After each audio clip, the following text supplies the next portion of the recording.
Yan guys ang ating ulam. Ayan, puso ng saging. Meron siyang sitaw, may patola, silit.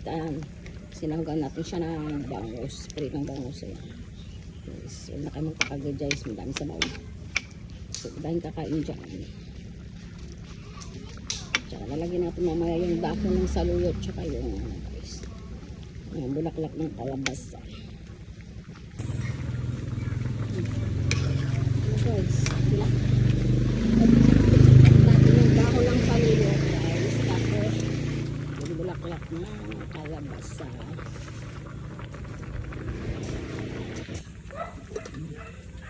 Yan na guys, nilagyan na natin yung sahog nating bangus. Ayan guys, ang ating ulam. Ayan, inabaraw na gulay guys. Ayan, ready to serve na po yan guys. Ayan, tara, kain na po tayo.